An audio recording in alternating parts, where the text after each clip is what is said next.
no microphone? No. Why? Because he didn't provide it. Huh? There's only one. Why is there no microphone? I don't know. They only gave us one. No, I'm saying our own system. Oh, it's internal. Yeah. If you want to set up external. It's not needed, to be fair. I just, so it's less hassle, just bring it back and forth. Is there any way you can connect our own microphone?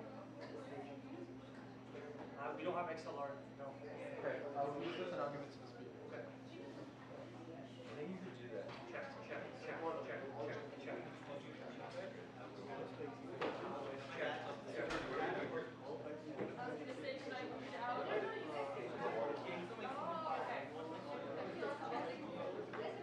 So does this work? Yeah.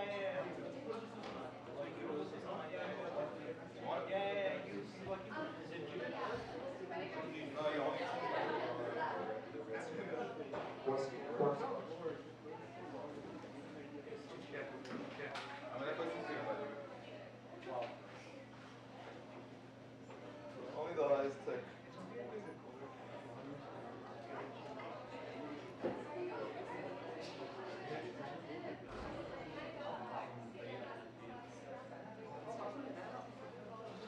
Here we go.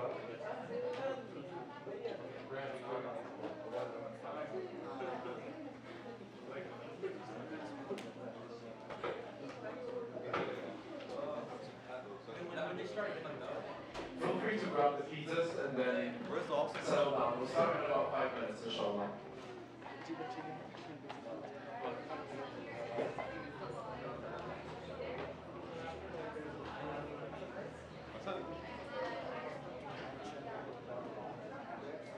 Centimeters, you write down Google Maps. Yeah. Did that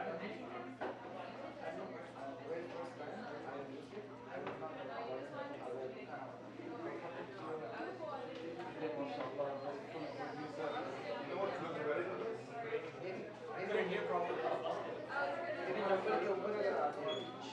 The Apple earphones though were not like The light's gonna be on here in a second.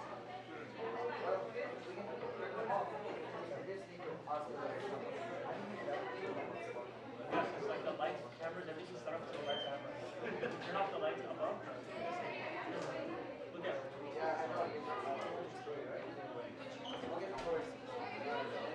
Where's water?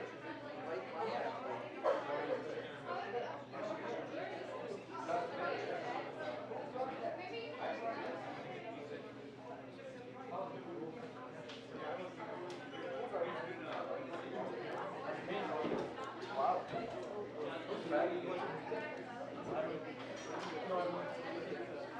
Take it out.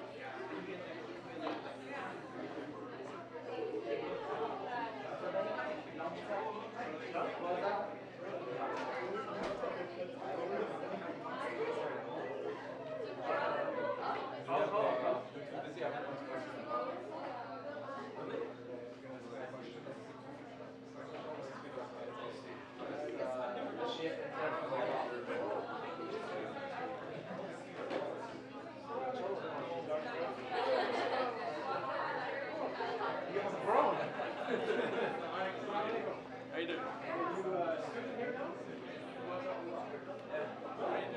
In some ways, you look the same. In some ways, no. Yeah,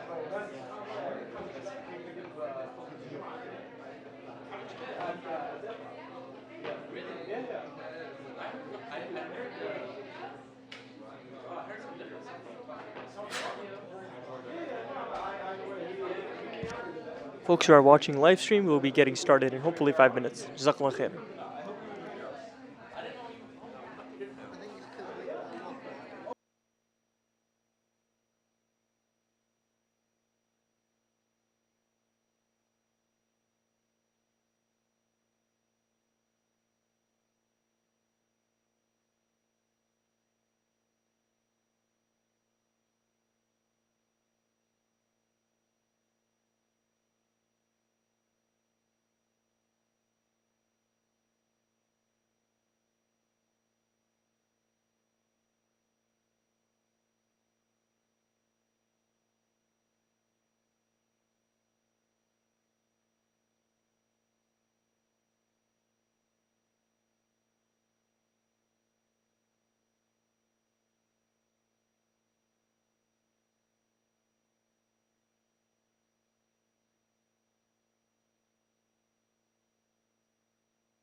Single person. Wow. I'll bet it. Wow. Assalamu alaikum wa rahmatullahi wa barakatuh.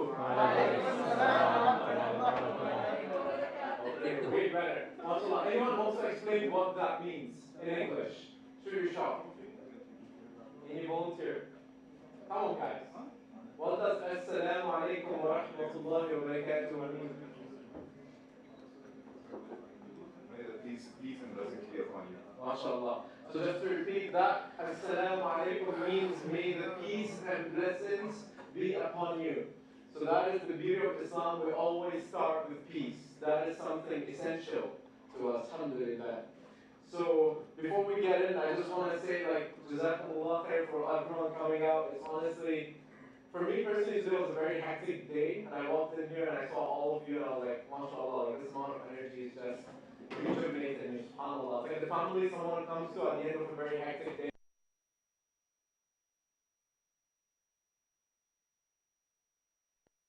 It's an amazing how the team really picked up the mantle, especially the volunteers. MashaAllah, this whole week has been a testimony of the perseverance of this team, of the volunteers. And MashaAllah, inshallah, all of this carries on to the next team. And I hope to see the MSA, inshallah, to grow bigger and better than this. We don't stop here, inshallah. So today's topic, just to give a very quick overview, is the rise and fall of the Sharia courts in Ottoman Palestine. I gotta read it from up there. It's too long for me to memorize. So, alhamdulillah, that's what we're gonna be talking about. Alhamdulillah means thank God. And it's gonna be given by our dear brother Bassam, and he is the Director of Curriculum Development. So mashallah, he's very knowledgeable in this topic, and God willing, it's going to be a very well articulated informational session. So with that, inshallah, we'll get started. Okay.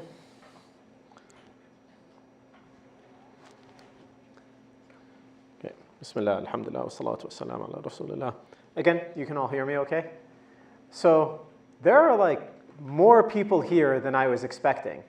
And I say that because the topic was kind of obscure. Like when they kind of threw out to me the suggested topics, and I gave some of the organizers a few ideas of things that I wanted to speak about. Of course, I'm interested in the subject. I just didn't think that there would be this many people interested in the subject, which of course is a very welcoming thing. But the other thing that I'm very excited about is that I'm a teacher. I teach grade 7 social studies, and a whole bunch of people who I've taught over the years are here today. And some of them have beards, and they're big, and they're like grown men and women. And it's very strange, but it also makes me feel very old. I turned 37 yesterday. So this is like, it's a lot. Okay, so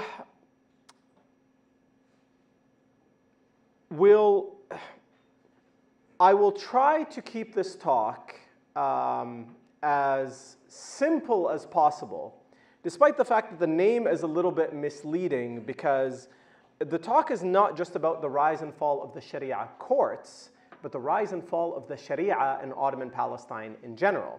Now, when I say Ottoman Palestine, that's a caveat. That's something that I've put in there to save myself.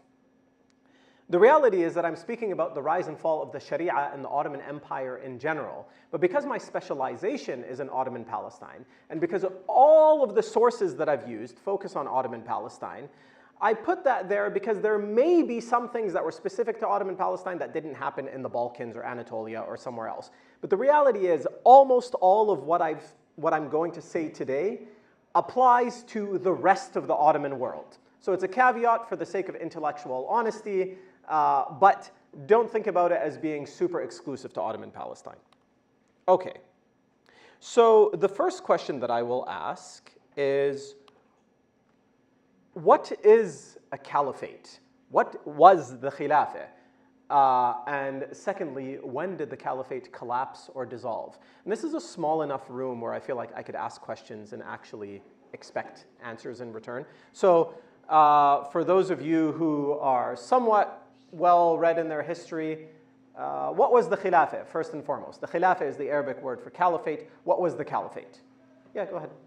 It was a general ruler who kind of maintained the structure of the Islamic society during the period. Okay, to maintain the structure of the Islamic society. Do you all agree with that definition? I don't disagree with it, by the way. So, good. Does that sound familiar to most of you, some of you? Anyone have an alternative definition? You want to give it? Yeah, go ahead. Although it was focused on the Islamic society, it did encompass other societies as well as well. Okay, so there is a very important thing that Abdul Aziz has said there, which is that the Muslim world was never, whether we are talking about Al-Andalus, whether we are talking about the Abbasid era, the Umayyad era, the Ottoman era, the Muslim world was never homogeneous. We never had exclusively Muslim society. You might have exclusively Muslim cities or towns or villages or something like that. But on the whole, you're talking about multi-ethnic, multi-linguistic, multi-religious societies. Okay, so when did the caliphate dissolve then? The 3rd of March, 1924, right? We just commemorated, remembered, bemoaned the 100-year anniversary of the dissolution of the caliphate. Well, based on that definition and that date, here's my next question. Is the caliphate a caliphate if it does not rule by the Sharia? Okay. So if you have someone who calls himself Amir al-Mu'mineen, you have people today who call themselves Amir al-Mu'mineen, right? So if you have someone who calls themselves the Khalifa, Khalifatu Rasulullah, like you have someone who has the title and who wears the cloak of the caliph, but they don't rule by the Sharia, is that a caliphate? How many people say yes? Put your hands up. How many people say no? Oh, come on, be more committal than that, okay? How many people say yes? Put your hands up. How many people say no? Okay, so the no's take it. If your definition of the caliphate is contingent upon the application of the Sharia, then the date that you gave me is wrong. Because the Sharia was dissolved much earlier than the caliphate. The Sharia and the application of the Sharia died much earlier than the Ottoman leadership that ruled the caliphate died. We're talking 7 decades separating these. And this is the story that I want to tell. Unlike some of the other lectures that I suspect you heard throughout the week, I was not here for those lectures, but I saw the list of speakers and I have no doubt that they were spectacular. I will not actually focus on the fiqh, the jurisprudence, the application of Islamic law per se, or specific rulings and their subtleties. That's not what this is going to be about. I'm more interested in the way that the Sharia courts functioned on a daily basis, how normal they felt. I'm more interested in, for the sake of the audience and for intellectual curiosity, how the Sharia courts dealt with women and minorities and the courts as an expression of the Ottoman political philosophy as it relates to the administration over minorities.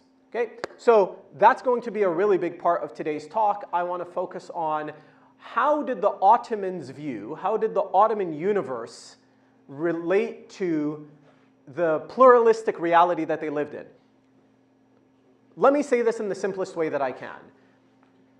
There was nothing weird to the Muslims of the previous generations that Christians and Jews and Druze and whoever, that all these people were their neighbors. That wasn't strange. There was nothing foreign about that. That was the world they kind of expected to live in. But certainly if you have that much diversity, one would expect that there was a kind of thought process in dealing with that diversity. And I'm going to spend a significant amount of time speaking about that. All right. So the first thing that I will say is this. The Ottoman Empire ruled at an arm's reach. Okay? And the era that I look at in particular is 1517 all the way to the collapse of the empire. So from 1517, when the Ottomans came to inherit the lands of the Mamluks, and took it by force, of course, from 1517 onward, the Ottomans really did not I'll paint a picture for you. If you were a villager living in Palestine in the 16th, 17th, or 18th century, you probably never dealt with a Turkish-speaking Ottoman official in your life. You never saw one.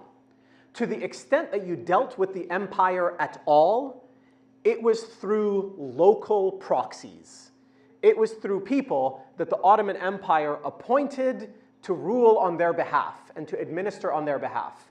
So if you have this vision of tarbush-wearing Turkish soldiers goose-stepping through Jerusalem or something like that, get it out of your head. That wasn't a thing. Yeah, occasionally you would have like Ottoman military governors come in to suppress a rebellion or something like that, and if they kind of liked the place that they were deployed to, then they might stay there for generations, and then they would eventually Arabize if they were in the Arab world, or Balkanize if they were in the Balkans, whatever it is. But on the whole, the Ottomans ruled through local administrators. Okay? This system could really be described as taxes in exchange for protection. Okay, now I'm going to slow down here for a moment. On what basis does the Canadian state derive its legitimacy? Why do we listen to the police? There, that's like the easy. Why do we pay our taxes? When Canada Revenue calls, like, you're all the children of people who hate paying taxes, right?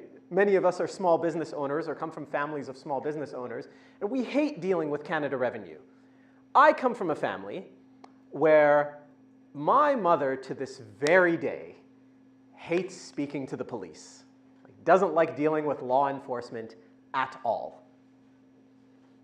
Why do we deal with law enforcement? Why do we deal with the state?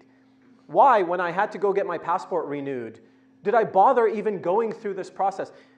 By what authority does the Canadian state derive its legitimacy? Why do I go through these charades of getting a driver's license in the way that they want me to, and paying taxes in the way that they want me to, and voting in the way that they want me to? Where does the state get its legitimacy? Do you understand the question? I have like a lot of blank faces, right? How does the Canadian state impose its authority? Yes? It has national defense. Yes. The Canadian state derives its legitimacy, not just the Canadian state, every state derives its legitimacy through the imposition of violence. That's the foundational level of every state that basically exists in the world today. Everything that we call a modern state is ultimately rooted in the power of coercion. Okay? So we pay taxes because if we don't pay taxes, then the state will send us a piece of paper saying your taxes are late. And then if we don't respond to that piece of paper, they will send us another piece of paper saying you need to go to court because you are now committing a crime. And if we refuse to go to court, they will send men and women of violence to our homes and force us to go to court or force us to go to jail. And if we refuse, I want you to understand how deep this logic is. If when the state comes to collect taxes and I refuse, and not only do I refuse, but I respond with small arms fire and Qassam rockets or something like that, okay, the state will send the full force that it has because they would rather spend more money subduing me than philosophically submit to the point that this guy's allowed to not pay taxes.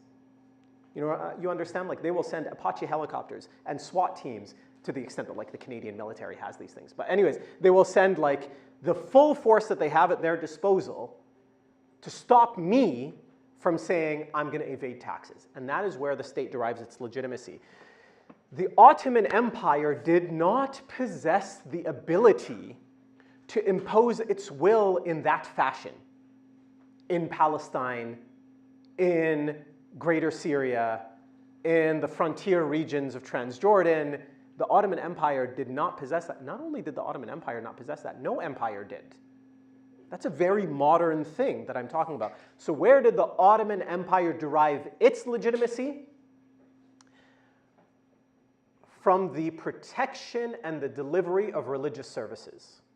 That's a very fancy way of me saying that another condition of being a khilafah, of being a caliphate, is can you administer and protect the Hajj?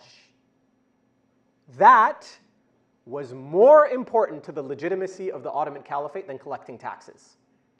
You cannot call yourself Amir al-Mu'mineen if you cannot keep the Hujjaj safe. Anyone have any questions about this? Again, it's a small enough room where I don't mind if we do that. No? No? Okay.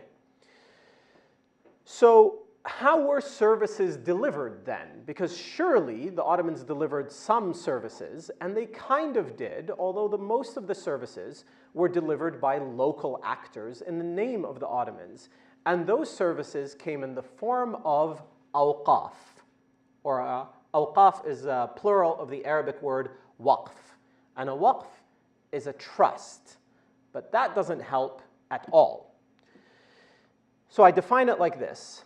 A waqf is the delivery of public services as an act of worship. Who builds roads in the city of Burnaby? Who's responsible for building roads? It's actually like a cross between the city and the province, but okay. SkyTrains, provincial administration, right? Sewage, to a large extent, municipal, sometimes it's developers. In any case, we kind of break things down into municipal, provincial, and federal spheres of administration, right? Well, it would have been very normal in the Ottoman world for a private individual to say, there needs to be a road from here to here. I am going to sponsor this road. Not just sponsor it, I'm going to pay for it. And this is a waqf. This is something that I have established for the sake of Allah, and people will get to use it forever. Okay? I'm going to build a school or a hospital or whatever it was. Most of the products and services that were publicly available to people in the Ottoman world were available through awqaf. Even the things that were built by the Ottomans were awqaf of the Sultan. They were considered things that the Sultan had paid for out of his, essentially his own personal wealth, but his personal wealth was the wealth of the state. Okay, there are other really important functions of the awqaf that, just before I go on, how many of you are familiar with the definition of waqf that I have shared with you now? That sounds like something you've heard of before. Hands up. Okay. I'm willing to bet that when I speak about awqaf later, I'm going to introduce something to you in awqaf that you probably haven't heard of. Because it turns out the type of waqf that I just described, despite how numerous they were, actually made up a small fraction of the overall awqaf. All right. The Sharia courts themselves were also awqaf. Sometimes the Sharia courts were just sponsored by wealthy families. Some local family would say, we need a court here. Sometimes it would be a waqf that was sponsored by the Ottoman state or by some Ottoman governor or something like that.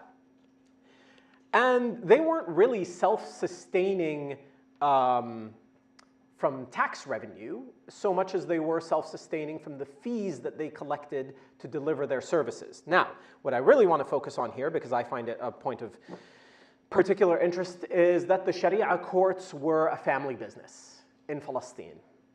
The Husseinis and the Khalidis, the Dajanis, the Jarallas, they had generation after generation after generation after generation administering the Sharia courts. So it would go down from father to son, from father to son, from father to son. And there would be a Hanafi Qadi and a Shafi'i Qadi and a Hanbali Qadi. And I never read actually of a Maliki judge in Palestine, which is interesting. I'm not saying that they didn't exist. I just haven't stumbled along it. In Nablus, you had the Tuqan family and the Nimirs and the Abdul Hadis, the Shuqairis in Akka, Al-Madis in Haifa, another Husseini family in Gaza. But the point is, it all followed this mode, that these were effectively hereditary positions. And they were quite lucrative. Being the chief judge of the court of Jerusalem would have been like being a Supreme Court judge. It was a good position to have financially, and it was a good position to have socially. So when we speak about Sharia courts, to some of the Muslims in the audience, and certainly to any of the non-Muslims in the audience, unfortunately, the assumption is that the Sharia courts were this like exotic place where people went to go get dumped into like boiling pits or something like that. The vast, vast, vast majority of what the Sharia courts dealt with were things that by any standard would be quite mundane and boring. And the reason why that's important to mention is because to the people who lived in those times, the Sharia courts were normal. It was just life. And they were using these courts all the time.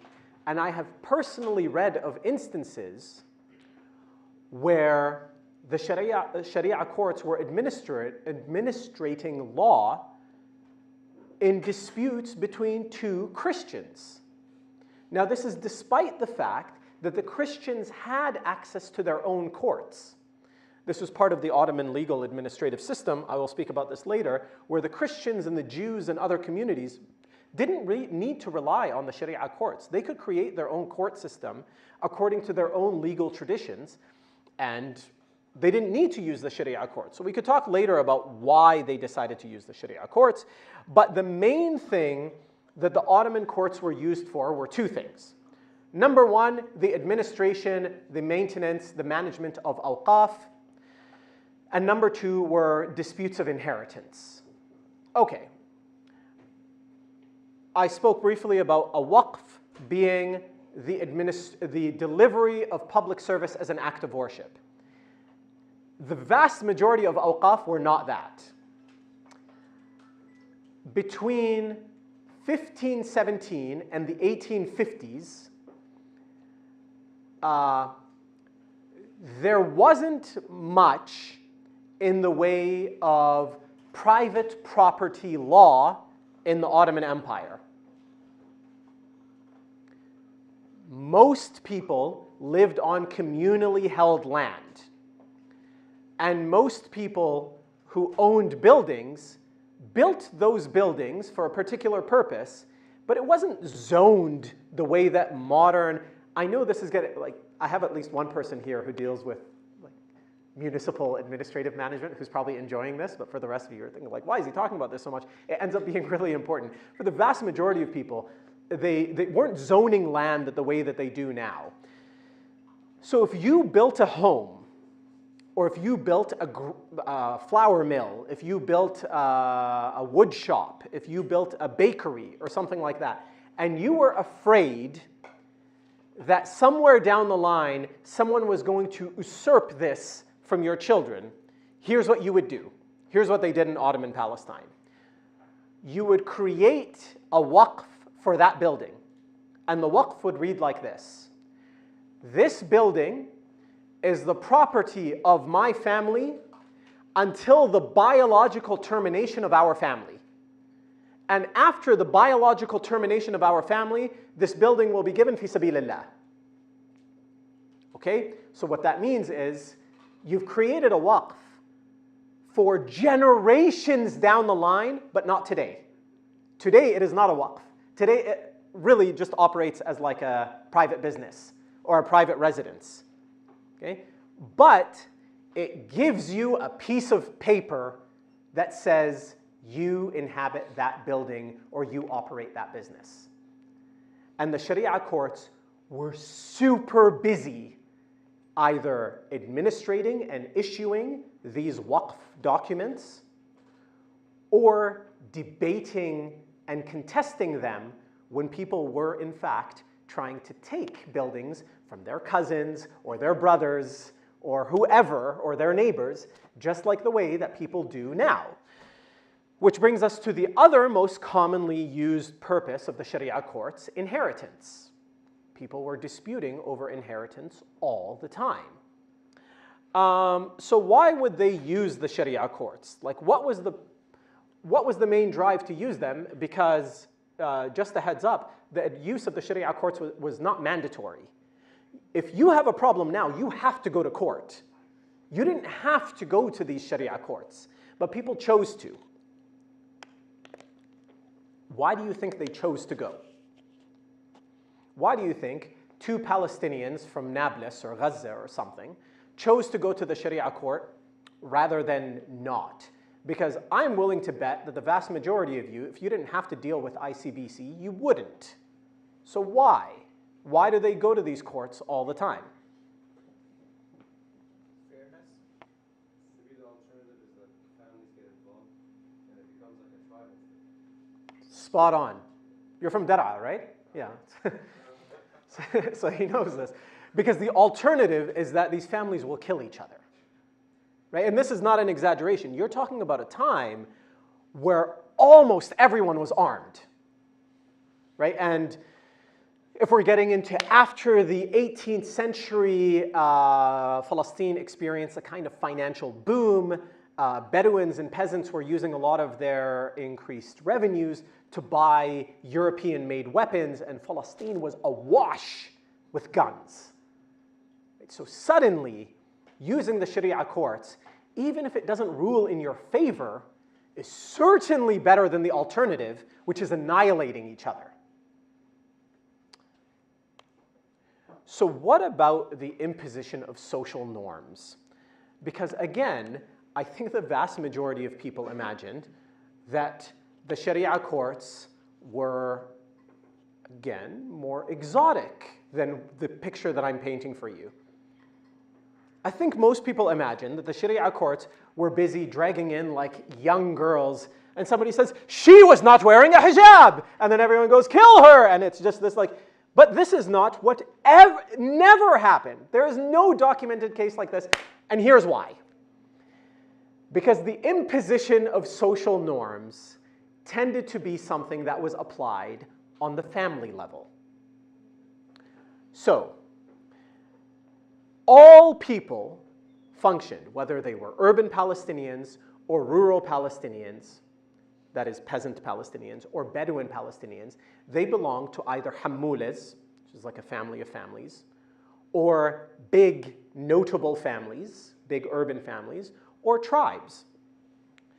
And in a tribal society, your reputation is as important as currency. Every single Muslim in this room who comes from like Muslim majority countries still have legacies of this, right? Where when the time that you will, I imagine because the room is full of undergrads, that most of you are not married yet, but when you are going to get married, you discover that the reputation of your family is still a very important thing. And this was an even bigger deal back in the time period that I'm speaking about, because it didn't just relate to marriage. If the reputation of your family was trash, you could not borrow money, you could not trade in confidence and in trust. No one will do business with you, and no one will marry you, and no one will come to your defense if your family or your clan or your tribe needs help. Now, of course, your reputation would have to be really terrible to get to that point, but the point that I'm making is that families, for better or for worse, would have been the place where people constrained social norms, where people would have expected values to be rigorously applied. It wouldn't take much to offend someone in a way that could spiral out of control very quickly. And just for what it's worth, like I don't know how many Arabic speakers I have in the audience, but Arabs are spectacular at taking your worst quality and turning it into your nickname. So like, if you open a business and it fails, like you're Palestinian or Jordanian or something, and you open like you worked hard, you got investors, you started a business and it failed, they'll be like, هذا محمد الفاشل. Like, oh, this is Muhammad the failure. And that just becomes your name for the rest of your life. Right? So imagine that, but on a much larger scale. All right. So I'm actually going to go over that, skip over this. So now I want to get to the subject of how the Sharia courts dealt with women in particular. And to the Muslims and the non-Muslims in the audience, I don't dabble in fantasies, despite the fact that I like fantasy fiction. I like my history to be honest. And I think the most interesting stories are the ones that are real. And so with that said, if we look at the legacy of the Sharia courts and the way that women fared in the Sharia courts, there's a very interesting story when you contrast two cities, Tripoli in Lebanon, not Libya, the Lebanese Tripoli, and Nablus. And it turns out that on average, women in the courts of Tripoli and people who were advocating on behalf of women in the courts of Tripoli. So what I mean by that is that maybe there's a mother who's trying to inherit land, but the person who's in the court is actually her son. Or there's a son trying to inherit from his deceased mother versus someone who's trying to inherit from an uncle. Okay, so in court cases relating to women, it turns out the women of Tripoli fared much better than the women of Nablus. Now, is that because Nablus was a chauvinistic, backward mountain region, and Tripoli was this super advanced, super liberal, super progressive? This is all nonsense, of course. Neither of these things are true. Here is what we discover when we look at this in more detail, and if you're curious about the historian who has done work on this, his name is Bishara Doumani, a fantastic historian. Not the most exciting book, because it deals with pretty dry subject matter, but the conclusions are very interesting. So, the first thing that he notes is this. In Nablus, the judges tended to be from Nablus. So, the big families of Nablus were the Tuqans, the Nimirs, the Abdul Hadis, the Al-Qasims, the Jarrars. The Jarrars were a peasant family, but anyways, those are the big families of Nablus. And the judges were also Tuqans and Nimirs and Abdul Hadis. Okay, they were from these families, which means they were also invested in the outcome, and it means that they were going to have to live with the consequence of their rulings, okay, on a very personal level. The other thing that we discover is that in Tripoli, the stakes were much lower. Most of the time, disputes were over a bustan, which translates roughly into like a garden.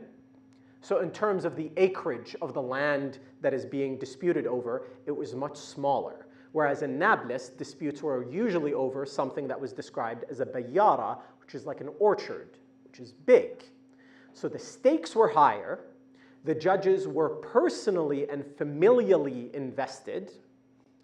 And the other thing is, the women of Nablus tended to live, well, the families of Nablus tended to live in big compounds with their family members,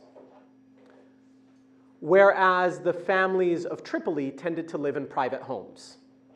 All of these things, Bishara Doumani says, led to a situation where, as a general rule, not just women, but the weak in general tended to fare worse in Nablus than in Tripoli. Now, why did I bother sharing this? Because we should not let our romantic imagination of the application of the Sharia and our nostalgia for this time period cloud our real assessment of what life was like. If I want you to leave with any understanding today, it's that the Sharia courts were normal. They were a normal part of people's lives. And if they were normal, then you need to understand that there was also dhulm, there was also oppression. You need to understand that there were also con artists. You need to understand that there were also forgeries. You need to understand that all of these things happened. And there were people who manipulated situations for their self-interest. But the reality of the story, at least as far as I'm concerned, is what makes it beautiful. It's what makes it real. All right. Well, if that is the application of the Sharia,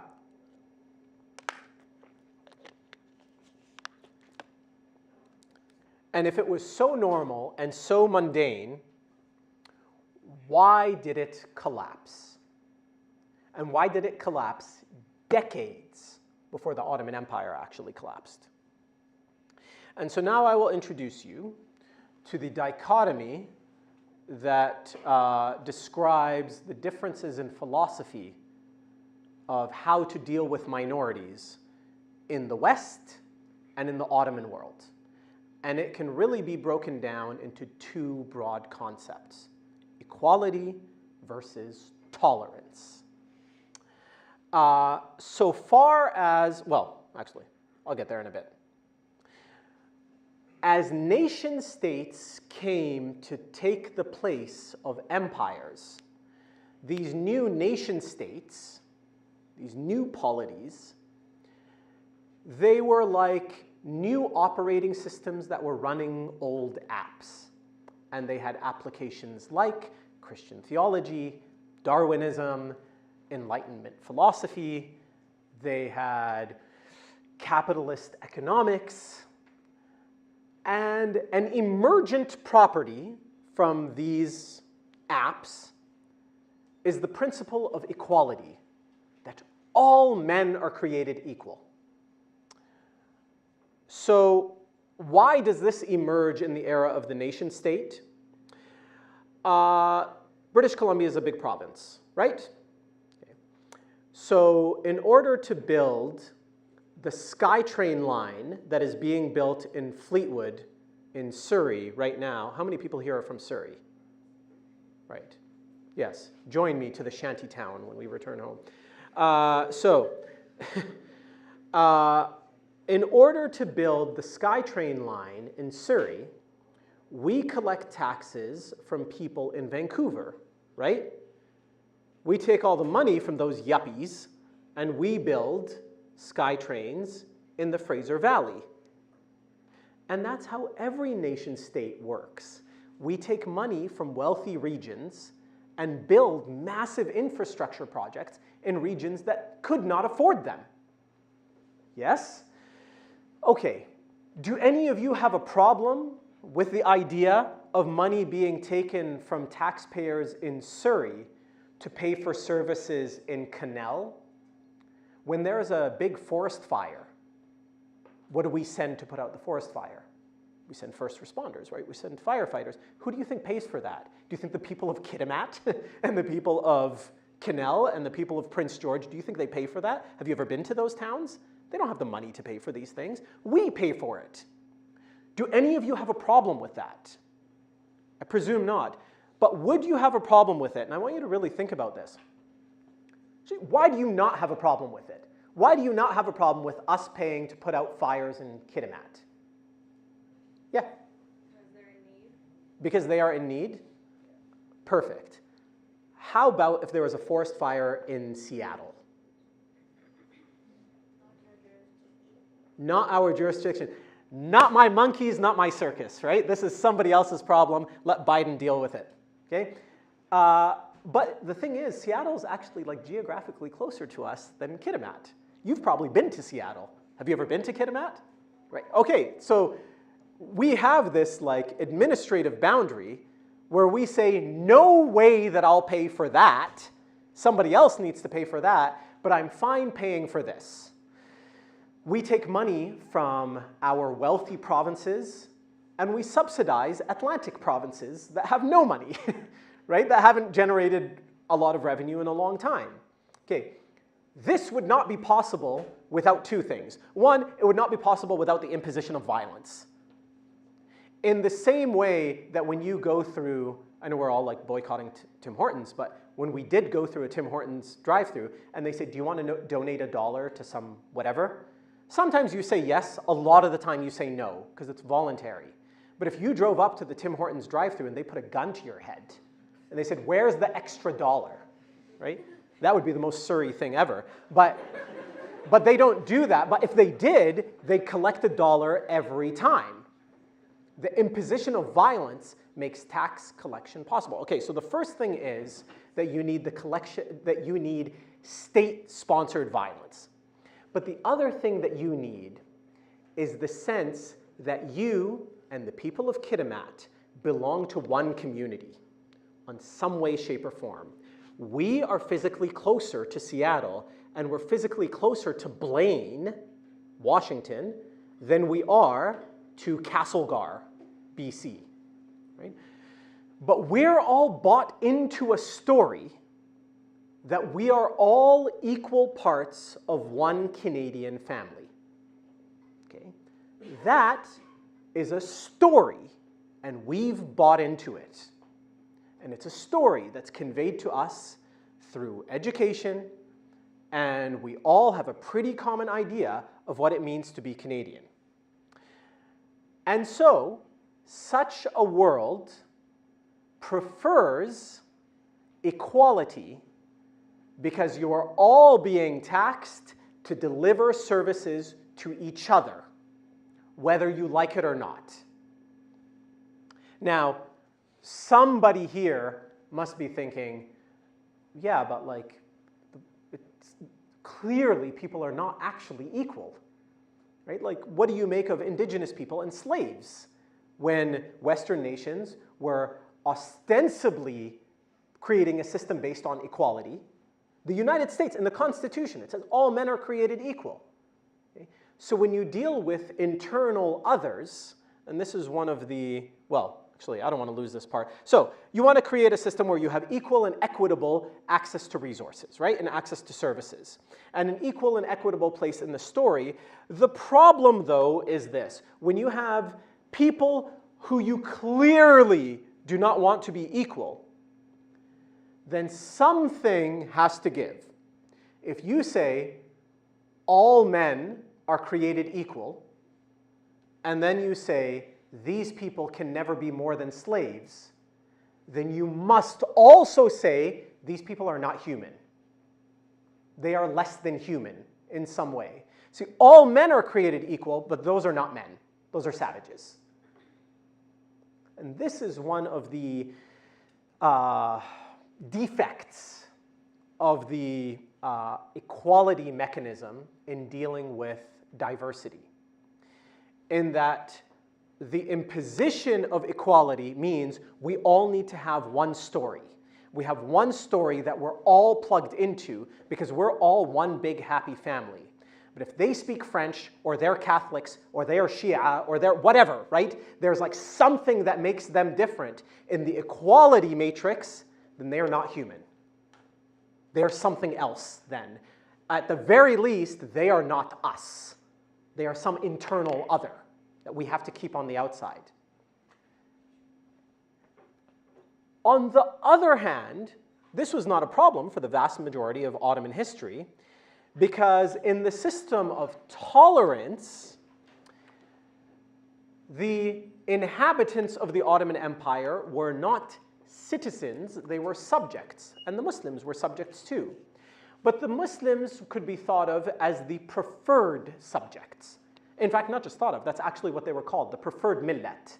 So in the millet system, that is a series of nations, you had a bunch of different nations, and the Ottomans, until the 1850s, didn't make the slightest effort in convincing these people that they were one nation.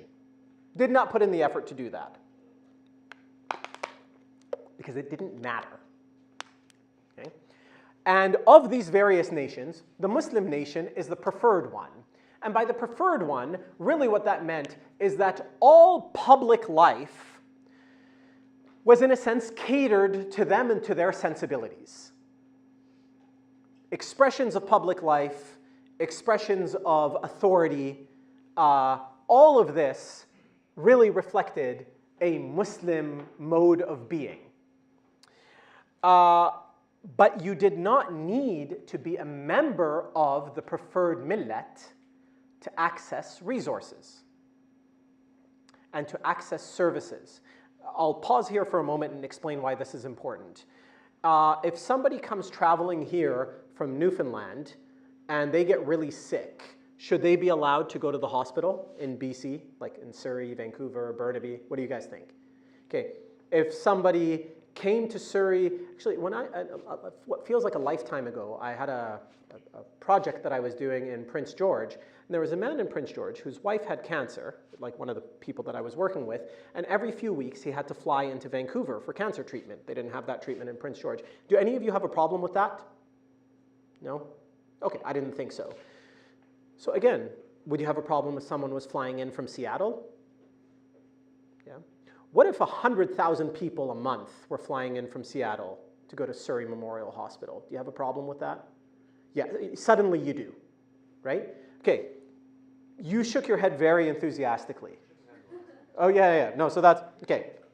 So tell me why you would have a problem with that. And I'm not making a moral judgment here. I'm just trying to move the conversation along. Why would you have a problem with hundreds of thousands of people from not just Seattle, but let's say Edinburgh, Paris, Berlin? Why would that be a problem?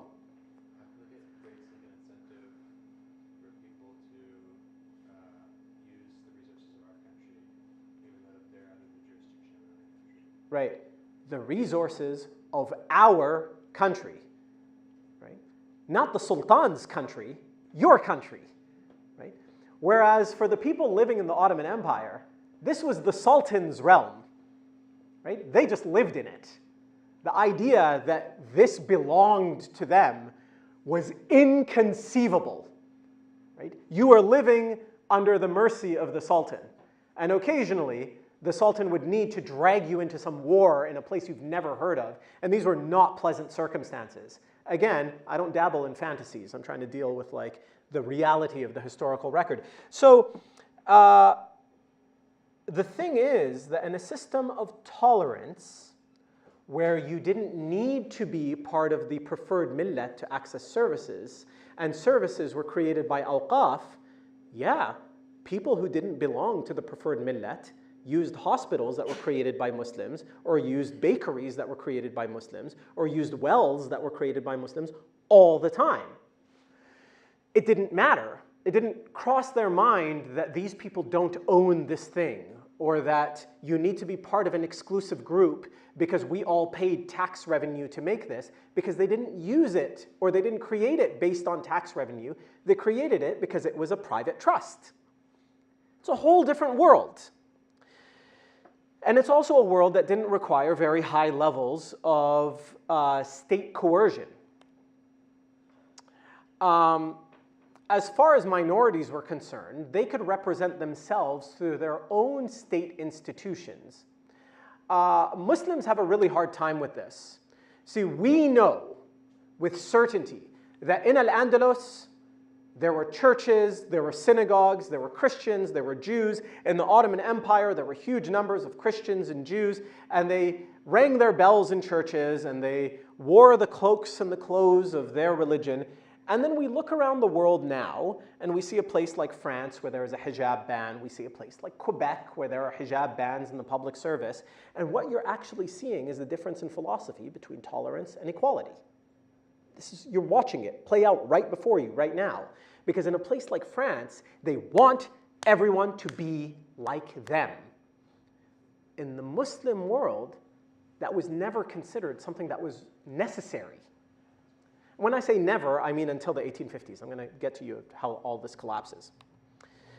It's not like the system of tolerance didn't have any problems.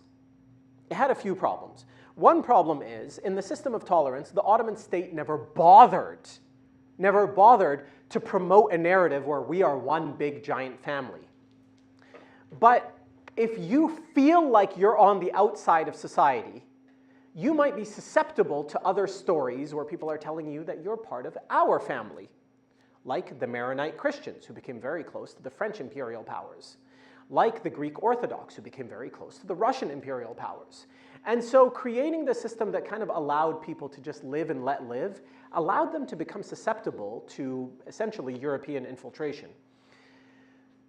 There was a bigger point here, though, is that none of this actually matters when things are good.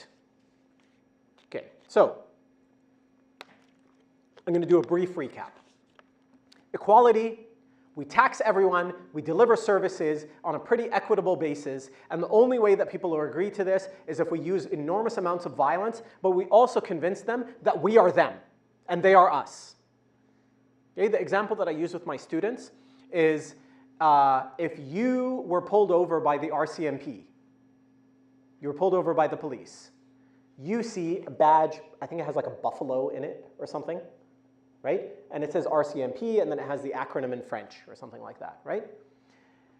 If you got pulled over and the badge said Al-Ajhaz al-Amniya al-Kanadiyya in Arabic, and it had like, I don't know, like a kufiya-clad fighter or something like that on it, how do you think the vast majority of Canadians would feel if that was the police officer who pulled them over? They would feel like they're living under a foreign military occupation. The whole trick of this system is to say, not that the police represent you, they are you, and you are them. That's why they have these like diversity posters with like a African American and a Japanese Canadian, and you know, like they have all these things to say we are you and you are us. We're all one big happy family. In the system of tolerance, none of this charade was necessary. But I'm going to go back to what I said, which is that it actually doesn't matter when times are good. So I'm going to use the example of a place I have no particular love for, but that is the United Arab Emirates. So the United Arab, have any of you ever lived in the Emirates? Like you grew up there or something, or born there, or any other of the rentier states? Kuwait, Qatar, Bahrain, Saudi, any of those? Okay, so we got a handful. So those places make it super clear on a regular basis, you are an insignificant nothing and you are not equal, right? They will remind you all the time, you are not equal. So why do people go? Well, they go because they enjoy the lifestyle and the money's good. That's why.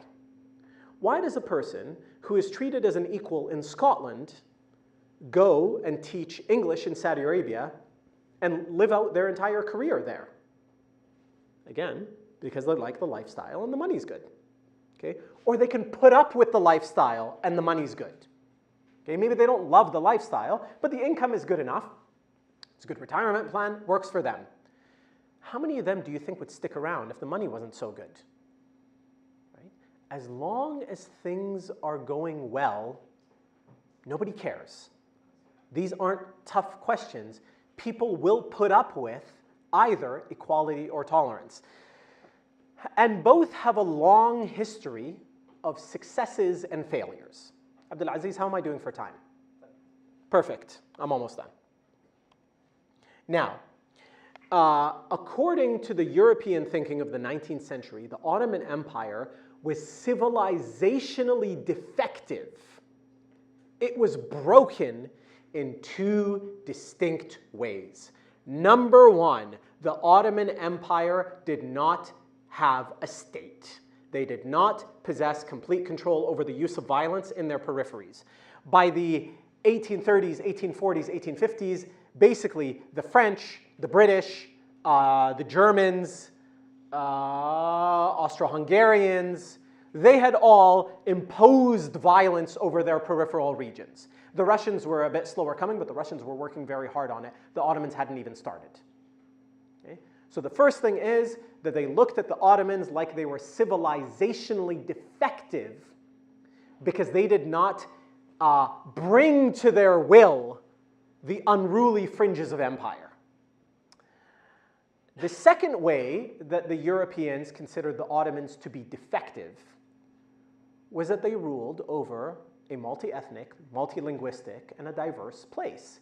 They looked at Ottoman diversity as a defect, as something wrong with them. How can you all living out these contradicting and conflicting stories? A civilized place creates one story and has a homogeneous population. Right? England for the Anglo-Saxons, France for the Franks, Russia for the Rus people. This is the era of nationalism. This is what makes sense, and this was the civilizational standard of Europe. Really built into that second piece, the European kingdoms of the time and the European powers of the time could not stomach the idea that the Muslim Ottomans ruled over Christian populations. They considered that to be like the universe is out of order. This was offensive to their sensibilities. And so these things, the fact that the Ottomans did not have a centralized state, and the fact that the Ottomans did not have a single nation, justified constant intervention in the Ottoman Empire. Yes, sir? What's the problem with having a homogenous state or having a state where you have one, like Muslims, controlling everybody else around the country? What's the problem? Oh, so hold on. Are you asking what's the problem with being diverse or what's the problem with being homogenous? Both. Okay, so you're asking about why are they viewing this as a deficiency, right? Why are the okay, so here's why. Because when you have a state that has imposed its will, and when you have a common story, kind of a single population, that allows you to collect unbelievable levels of taxes, okay? Because you have the compliance of your population. And with those tax revenues, you could build things like transcontinental railways. You can build things like enormous industrialized militaries. You could build things like a modern navy. You could build things like an industrial backbone. You could build all of these things, which admittedly the Ottomans could not do because they didn't have that kind of penetration into their peripheries. Okay? So they're looking at them and saying, look at these monkeys. They can't figure out how to collect their own taxes, and that's why they don't have all these fancy things that we have, right? Now they've destroyed the planet. But at that time, it all seemed like a very good idea. Okay? So these deficiencies were the justification for intervention, and that brought about, and I'm going to gloss over this and I'll open up time for a nice question and answer. And that brought about something like 4 decades of Ottoman reform. In the 1830s, the Ottomans introduced a reform plan to centralize authority and really impose a state. It didn't work. They tried, but they just weren't there yet. And then, if you want to understand like how porous Ottoman sovereignty was, how easy it was for the European powers to justify intervention in the Ottoman Empire, imagine this. In 1856, a Catholic Palestinian leading a church and an Orthodox Christian Palestinian leading another church got in a feud of some kind. The Russian Empire came to the Ottomans and said, we immediately demand all of your Orthodox Christians fall under our sovereignty. So imagine, there's this like little feud between 2 Palestinian Christians, and the Russian Empire comes and says, based on this feud, we want to have complete sovereignty over your Orthodox Christians. To which the Ottoman Empire said, of course not. And so the Russians invaded Crimea, and that was the Crimean War, and it killed hundreds of thousands of people. Like that. No real sensible justification, but that's where things were at. And in this moment of incredible desperation, the Ottoman Empire was flooded with Ukrainian Muslim refugees, with Balkan Muslim refugees. And this was, even by the definitions of that time, like even looking back on it decades later, this was like a proto-World War. This was enormous.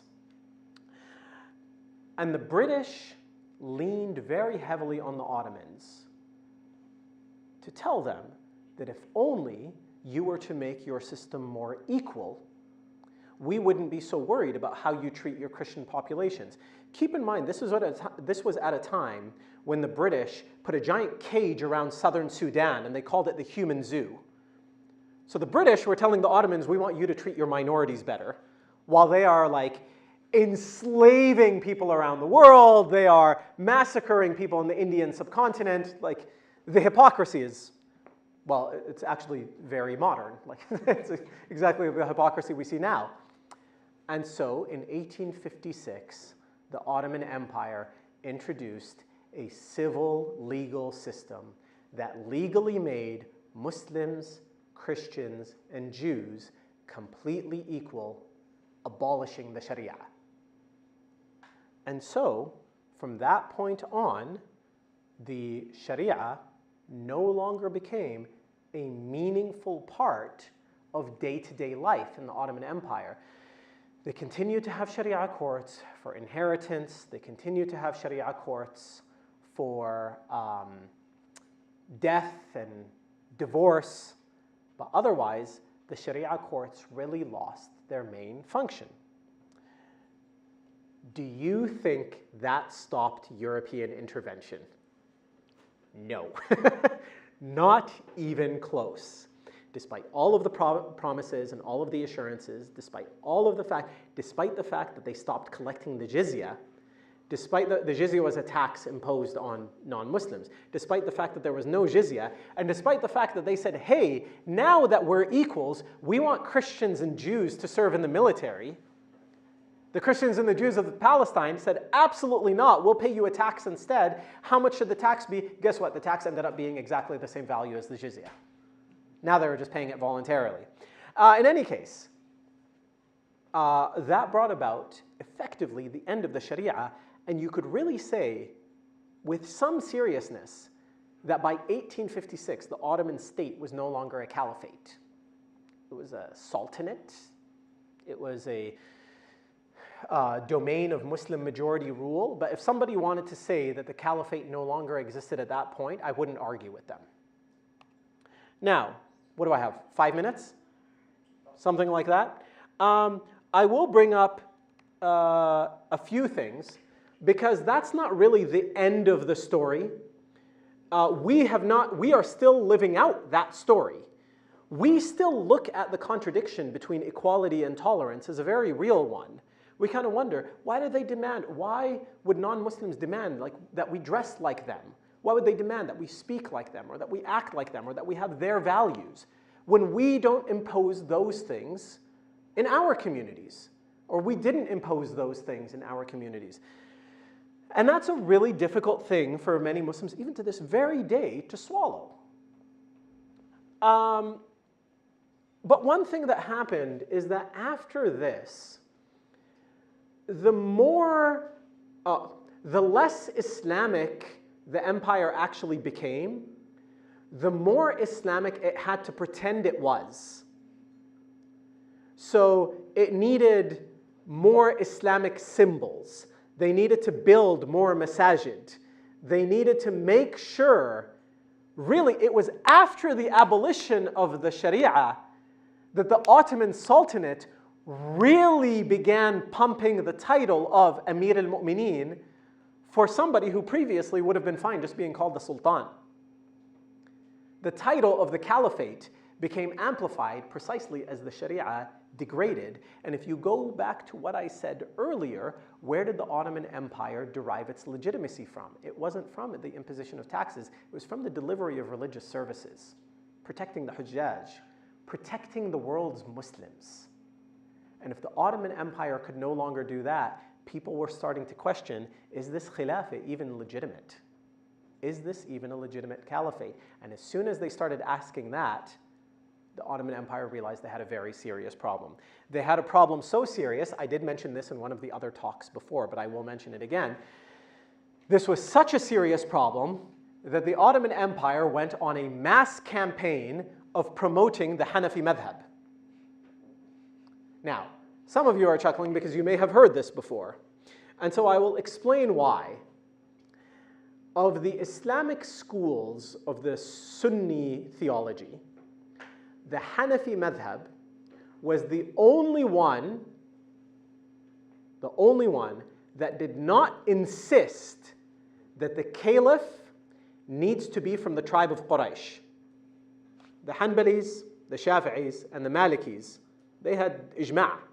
They were unanimous. Amir al-Mu'mineen should be from Quraysh. Right? So al-Khulafa al-Rashidun, right? The successors to Rasulullah sallallahu alaihi wasallam, they were all from Quraysh. The Umayyads were all from Quraysh. The Abbasids were from Quraysh. Salah ad-Din al-Ayyubi never claimed to be the caliph. The Mamluks never claimed to be caliphs. They ruled with the Abbasid figurehead. Only the Ottomans took the title of the caliphate without being from Quraysh. But things were really good for a really long time and nobody cared. And when people started caring, they needed people to definitely not question that. I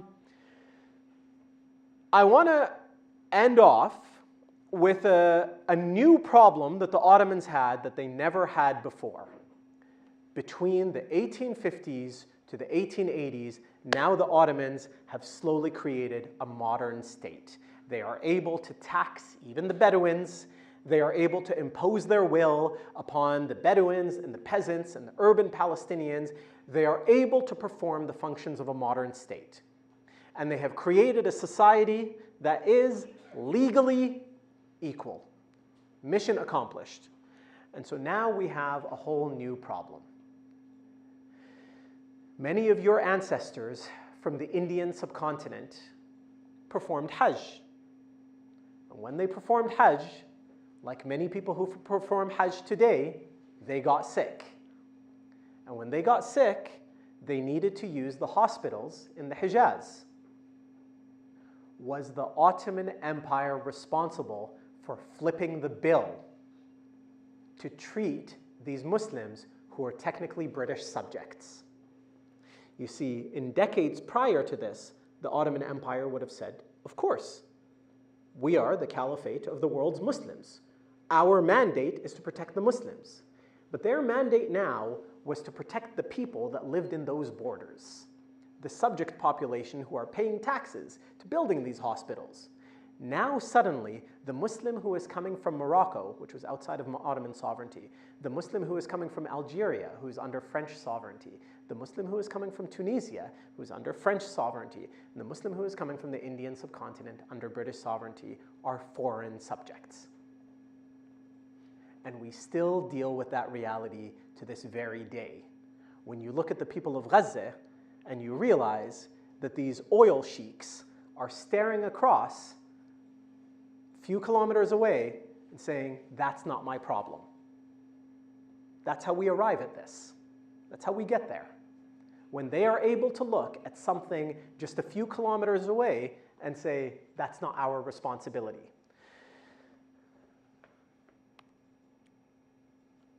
We will never, ever stop chasing civilizational goalposts.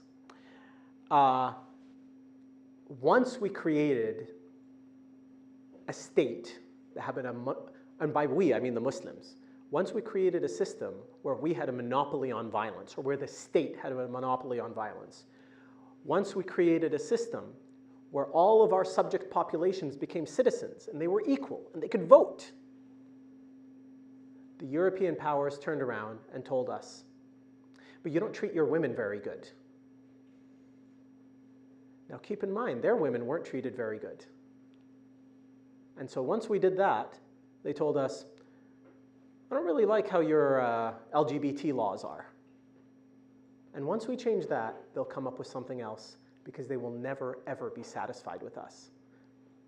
And so, stop chasing these civilizational goalposts. It hasn't worked in the past, and it's not going to work in the future. Thank you.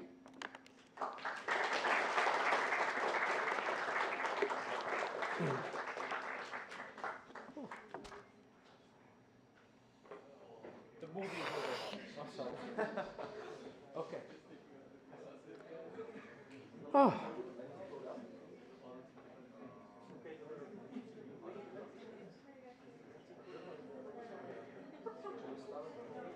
You should all feel a sense of pity for my former grade 7 students because my social studies classes sound exactly like this. There is no difference. So they had to grow up fast. Yeah. I'm trying to. This chair is too high up. I'll sit here. Whew.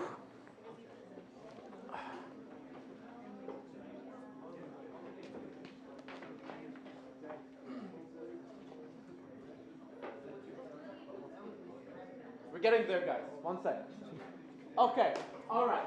So what we try to do is to get one question from the audience. I will also have the anonymous questions online. So we'll get one from the audience, one from... We'll keep going until hopefully we're able to answer everyone's questions. or until Ustad is like, he's had enough. So, let's start with the audience, and then you can start sending your questions in. Just put this on menti.com, and then you can shoot your shot, whatever you want to have on there, or you can speak publicly right now. I am also happy to answer questions that are not directly related to the lecture of today. But if I don't know the answer, I'll just tell you that I don't know. So there's that. Yeah, go ahead. Yeah. I have a question. As a historian, what do you think the Ottoman Empire could have done to modernize without having to bend to the Western world? What could the Ottoman Empire have done to modernize without bending to the will of the Western world? Yeah, basically. So despite the fact that this lecture probably had the tone of, we could describe it as being critical of the Ottoman Empire's administrative decisions, these were near impossible decisions, like near impossible. So I mentioned to you that something as small as a dispute in Al-Quds justified the invasion of Crimea. And the only reason the Ottoman Empire had not been invaded and shattered earlier is because all of the European powers were concerned that if one of them invades the Ottoman Empire, the other 4 or 5 are going to invade the Ottoman Empire and fight each other like a piñata waiting to be smashed. So let's go back a minute and ask ourselves, how did this happen? And this is how I think you're going to see that we could very quickly become unfair. So how did the Ottoman Empire fall so far back behind? How did Europe become so wealthy?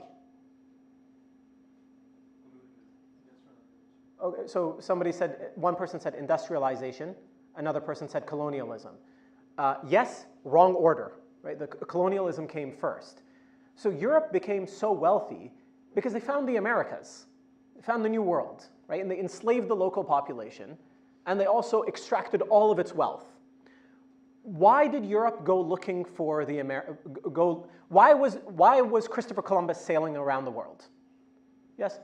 Because the fall of Constantinople, the Ottoman boxed them in. Actually, kind of. Yeah, like, what were they trying to do? What were the Spanish trying to do when they sailed around the world? Yes?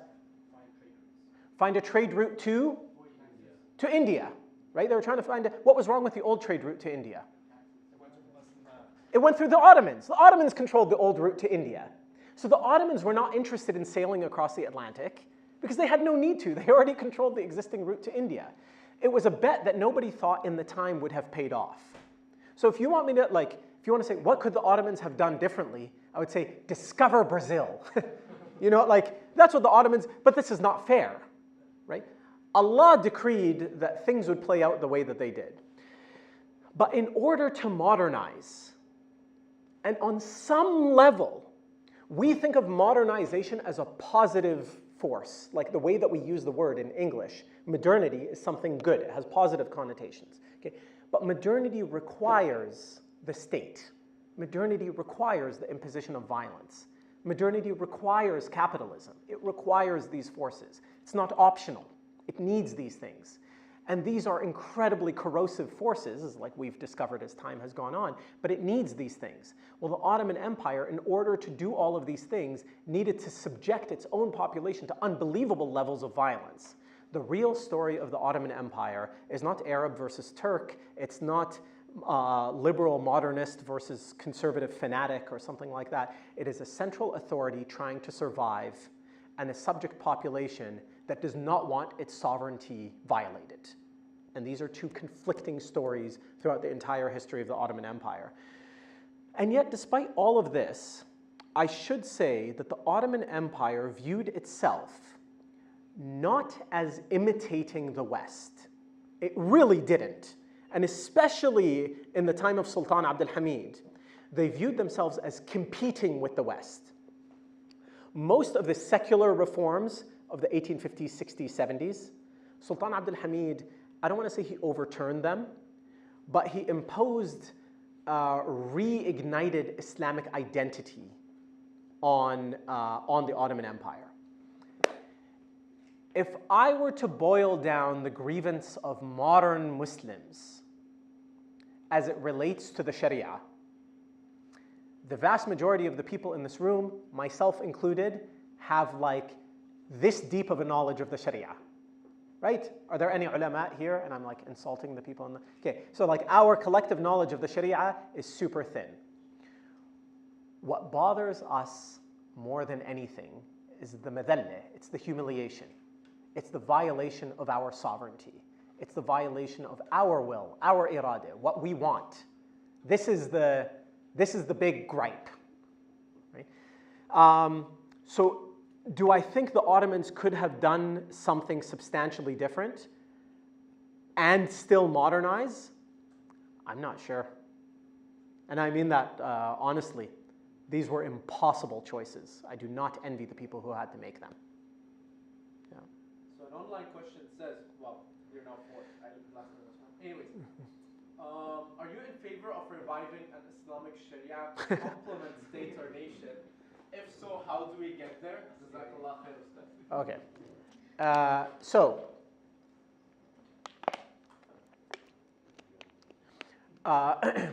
do I think that for the Muslims, because keep in mind, things like social norms, okay. In order to answer this question, here's what you have to realize. In the presence of a state, things like awqaf will no longer exist in the long run because the state insists in building everything, right? If any of you are wealthy enough to build a road, you can't. You can't say, look, there's 99A Avenue and there's 99B Avenue, but God, I wish there was a 99C Avenue. You know what? I'm going to do it out of fi sabilillah, from my own pocket. I'm going to build a road. You can't, right? Okay. So a waqf, as we understand it, which is public service for the sake of Allah, not really. Okay? What they'll do instead is they'll do like what they did to Jim Pattison. Like, hey, we'll put your name on a hospital, but like you have no say in how it's run or anything like that, right? The state also will erode the sovereignty of the tribe. You can't even hit your kids. Forget like disciplining your tribe with like real violence. Like you can't even, like if you smack your kid in the back, you're gonna go to jail. Like you can't use any force. The only agency that is allowed to use force is the state. Okay. So let's look at something as I'm going to use like a really obvious, sensational example. Let's look at something like the hijab. As a father living in the system that I described, it's just inconceivable that anyone in your family is going to do something against your will. They need your credibility to survive. Do you know, like they rely on your nasab. Like, ana fulan ibn fulan. I am so-and-so, the son of the great and honorable so-and-so. Right? They need that to live and to get married and to do everything. But if you go like, oh, my father and I have like a dispute and like, you know, like these kind of, this is not a world that they could have, you needed to obey this person even if he was a tyrant. I'm not telling you that's a great world. I'm just telling you the way the world was. Now realize this. If you take the state system and you do what other reformers in the past have tried to do, which is to say, we're just going to have a nation state and just plug in the Sharia. We're just going to run the Sharia app on this operating system. When people violate the social norms, who will be responsible for imposing those norms? Who will be responsible? The state will be responsible. Okay? So if people are late for salah, who's going to be responsible for making sure they're on time? Right now, if you're late for Fajr, it's your mom and dad who wakes you up, right?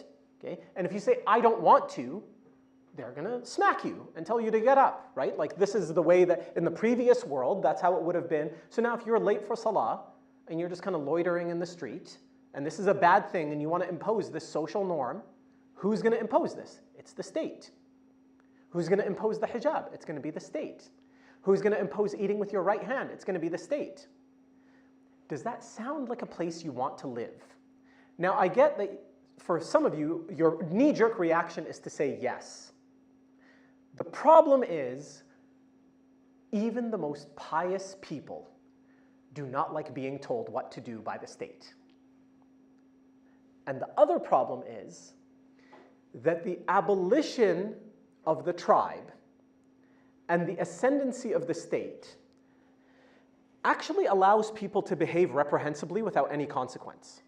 Okay, I said earlier that your reputation once upon a time was worth its weight in gold, right? If you're an honest person, you come from a trustworthy family, you can borrow money, you can do things, you can navigate through the world just on the reputation of your family, of your clan, of your tribe, right?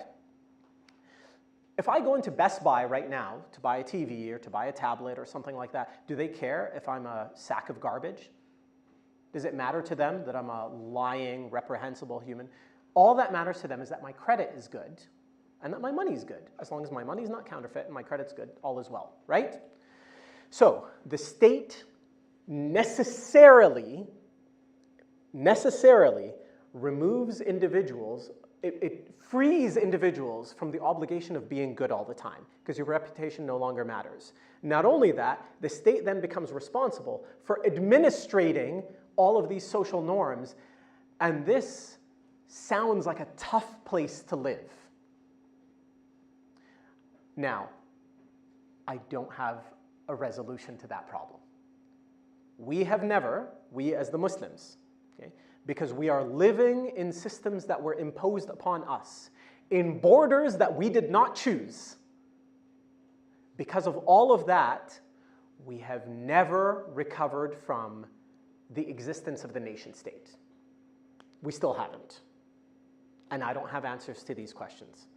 So when somebody says, like, would you like the rule of the Sharia? Of course, I would like the word of Allah Azza wa Jal to be upholded to the greatest extent possible. But I also don't like being told what to do. Like, not by my boss, not by police officers, not by any authority. And so again, these are yet to be reconciled problems. Inshallah, somebody smarter than me can solve these problems. I saw somebody's hand over. Yes? Based on the theme of this week, which is Islam, the path to justice. When we talk about Sharia laws, you mentioned that don't like being told what to do. Yeah. But generally, it was previously accepted because it was better than the alternative. Yes. Is that still the case? Is being told what to do better than the alternative? Which is the state-imposed one, which we have now. No, because the state-imposed version is being told what to do. So if I could create my perfect world, I think Muslim cultural values and the urf, the culture. I know we have like a lot, especially when you're in university and you get in these debates in like the multi-faith center. Like, bro, that's culture, that's not Islam. Okay, culture is actually part of the Sharia, like the urf. Okay, culture and customs are part of the Sharia. Islamic cultural norms thrive on strong families, like a strong family unit, not the nuclear family, not mom, dad, son, daughter, grandparents, but strong family units. Much of our Sharia kind of assumes this. So if you're going to start rebuilding things to create a better Muslim community, that's probably a good place to start. I am big on small adjustments that have big impacts as opposed to mass sweeping reformations with no particular goal in sight. I am also not the final authority on this subject. I would love and appreciate and welcome pushback and contestation. But that's where I'm at. So if you can find ways to make small changes in your personal life, this goes a very, very long way. And actually, Gaza is a great example of this. So prior to this genocide, one of the reasons why Gaza has become what it is because a generation of brothers in the 1960s and 70s decided to really socially rebuild Gaza from scratch. Gaza was not a particularly religious place, like as far as Palestine was concerned. This took a Herculean effort. It took a generation. It took a generation of work to create a generation of people who can be victims of a genocide and stare into the camera with a smile and say, Hasbi Allah wa ni'mal wakil. This is not the kind of thing that you build overnight. So, slow and steady.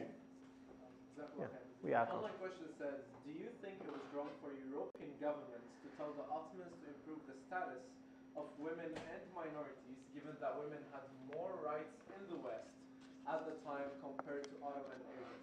I'm not sure I accept the premise of the question that women had more rights. Women's lives were different. Urban women, this will probably surprise most of the people here, rural women definitely had, so rural, fallahi, Palestinian women, because that's the world in which I specialize, definitely had more access to work, more freedom to travel, and a greater say in their families than urban Palestinian women or urban European women. That's a hill I'm willing to die on. So in terms of, there was an expectation that they would work. So anyone here from a fallahi family, from like either a peasant family, not necessarily from Palestine, so you put your, of like a fallahi origin. Okay, so let me tell you, my mom's family is from like a fallahi background. And when my grandmother got married, she had to go through what could only be described as like a dehumanizing obstacle course, where women would sit together, be like, Habibti, Habibti, ta'ali hon. And they'd be like, I brought these nuts with me, but I didn't bring a nutcracker. Can you crack them with your teeth? And this poor girl would sit there cracking these nuts with her teeth, and then her future mother-in-law would be like, ta'ali, ta'ali, and then she'd like comb through her hair and like pull her hair out. And if you're watching this and you don't know what's going on, you think, what are they doing to her, right? And then they do things like, I brought all of this grain with me, but my son didn't come. Could you go and, lift these bags of grain into your granary? And what they were doing is they're trying to see, is this woman physically capable of working? Is she strong? So their beauty standards, they weren't looking for this like super, like the jawline and her beautiful pointed nose. They're trying to see, can she do farm work? Because the women were expected to participate in the collective work. Urban Palestinian women, a very different life. Now, with that said, so that's why I reject the premise of the question, that European women somehow had it better. And do I think their intervention was unjust? Of course I do. Of course I think that it was unjust. The question that we started with, though, is what could the Ottomans do about it? What could they have done about this? And everything, I'm at the point now where I could say they did just about everything they could have done. It's just difficult for us to imagine the scale of the conspiracy that they were facing. Every reform that the Ottomans were doing, they were doing under the barrel of a gun. Well, really, 4 or 5 guns. One from the British, one from the Russians, from the Austro-Hungarians, from the French, from the Italians, from the Americans. Eventually, right, from the Americans. They were constantly operating under this pressure. A very difficult circumstance. But yeah, the premise of the question I found somewhat problematic. Any, Omar, you've had your hand up for a while, and then I'll take a question from you, sir. You don't necessarily have to impose, like, for me to be able to control someone, I don't have to impose violence on them. I could control them by media, by education. What you see, for example, today is people are copying each other based off of the social media. So I can control that aspect of it because let's say, I don't know, let's say politicians. Mm-hmm. Politicians, when they have a political campaign, they need money for it, right? So politicians that don't need the money and can fund it themselves typically have more say in how they can rule a country. But for example, if I have a politician that needs donors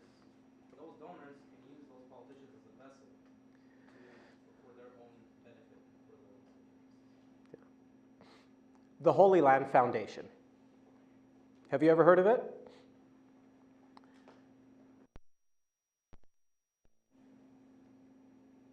Prior to Islamic Relief, was the biggest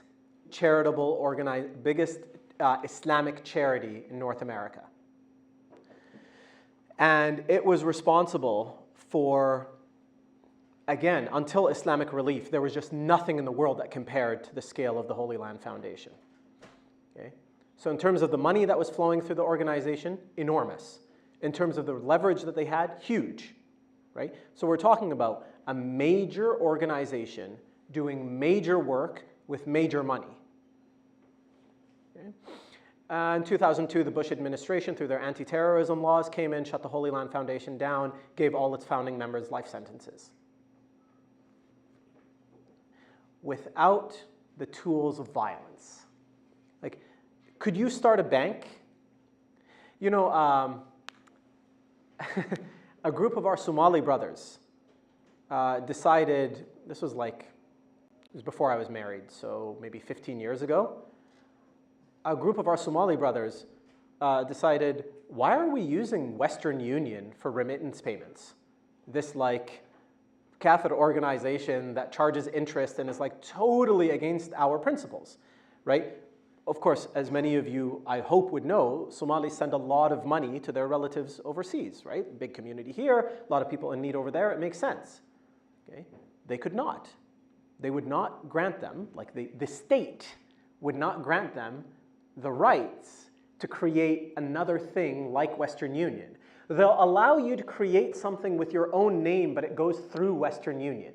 They'll allow you to create something with your own name, but it goes through TD Bank, but they won't let you create your own bank. And you say, no, I've got millions of dollars. So it doesn't matter. So you go ahead and do it anyway. Okay? They will arrest you for money laundering. And then you say, I'm not money laundering. And they say, yes, you are, and you're going to defend it in court. And you say, I don't recognize this court. Then they will send men and women of violence to come shut you down. Okay? All of these things, ultimately, I take the point in that violence is not the only thing. That is true. Violence is the foundational thing. It's not the only thing. You are right. It's the foundational thing that allows every other state apparatus to function.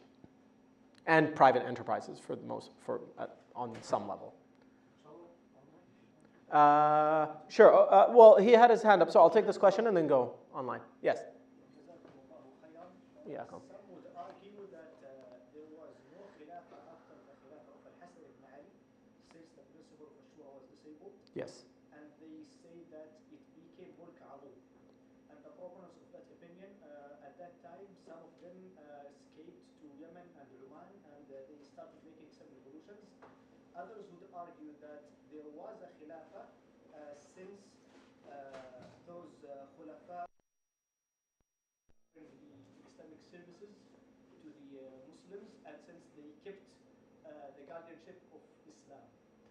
So, do you have kind of personal opinion about it in this argument between both? I think so he's saying that some have argued that there was no khilafah after Al-Hasan radiallahu an decided to step down and give the khilafah to Muawiyah. Okay? That's a very compelling argument. It's a very compelling argument that really after that we were just dealing with monarchies. Some were more righteous than others, okay, but we were basically just dealing with monarchies. However, at the same time, we recognize that there is something fundamentally different about the post-Sykes-Picot world, right? So, sure, there was Khilafah Rashida, and then there was a period of kingship, some righteous, some not so righteous, some tyrants and some good kings. But are Sultan Abdul Hamid and Mohammed bin Salman the same thing?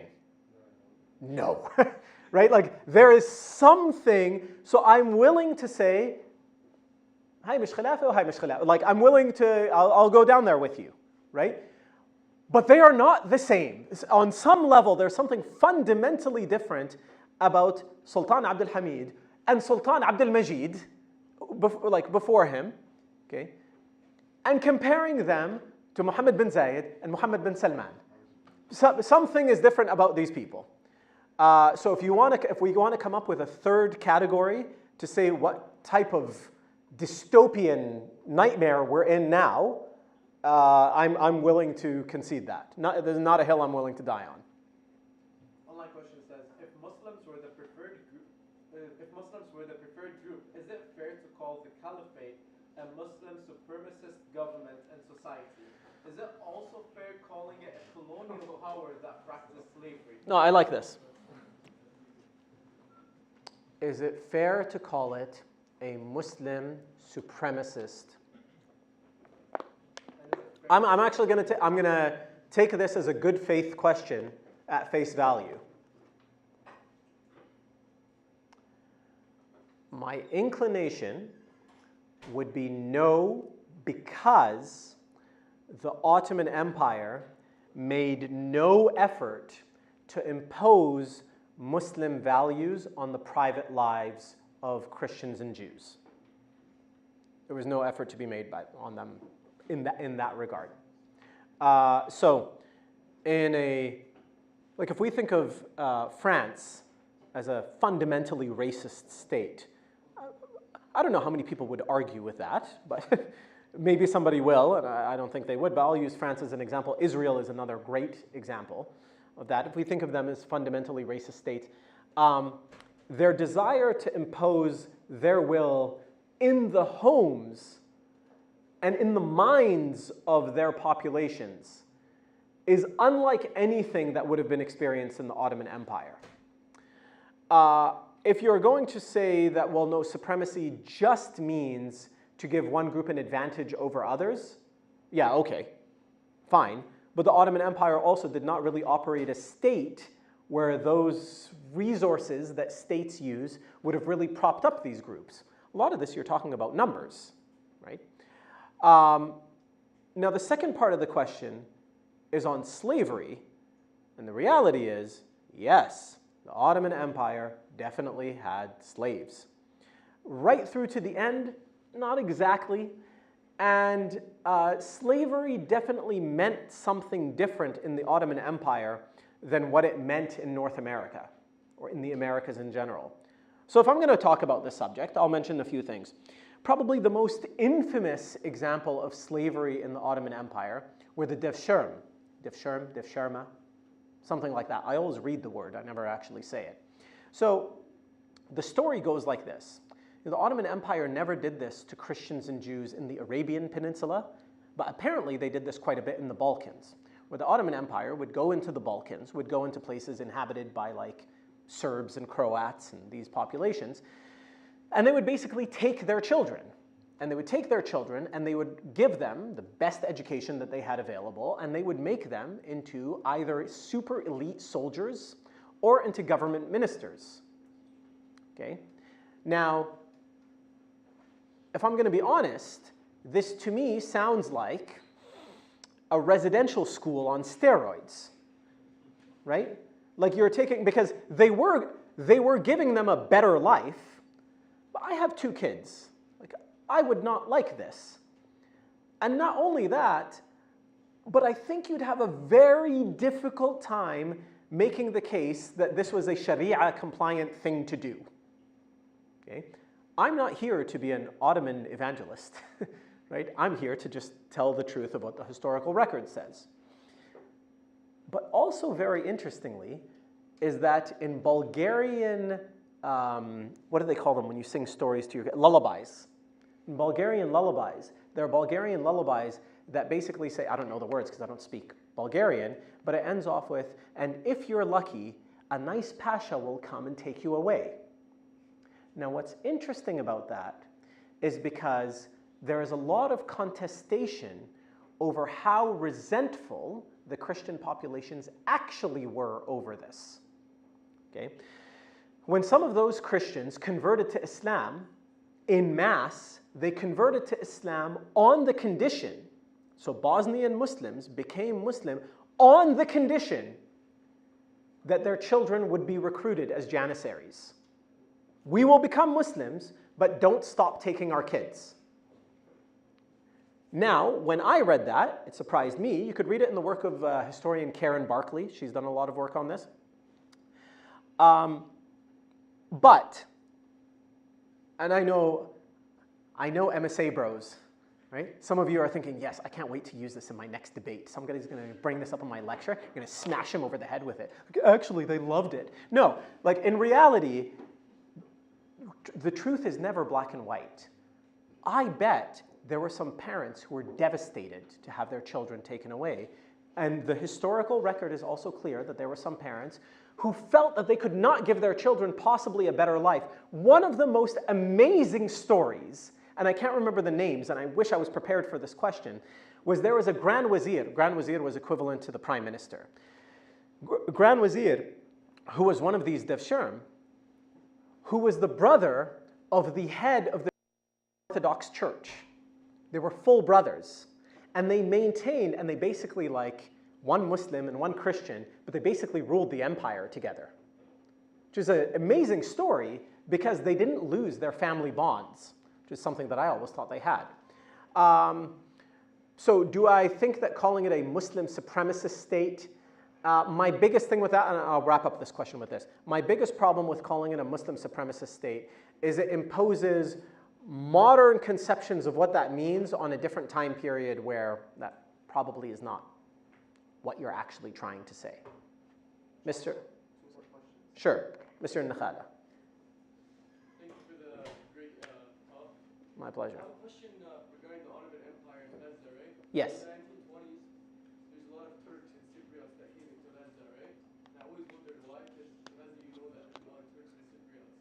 Do you have any idea why? So yes, I do have an idea why, but not necessarily in the 1920s. There were Turkmen, Gazans, way before the 1920s.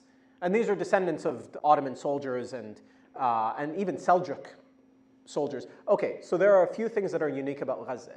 One, Gaza had the highest level of integration of its semi-nomadic and nomadic population. Okay, basically what I mean is Kurds and Bedouins were heavily integrated into the Gazan urban population. So many of the families in Gaza, they are from Bedouin origin. Okay, so Gaza was a place where they could kind of, it was a frontier region, it allowed for that to be possible. Gaza was like the second most populous place in Palestine. So Al-Quds was the most, but 1840s, 1850s Gaza had 20,000 people. That's a lot for that time. It was like a densely populated place. So the integration of nomadism in a place that was far enough from from places of central authority, like Al-Quds, allowed for kind of like drifters to pool into this place without any major difficulty. Like Gaza was so populous, but Gaza was also in the middle of nowhere.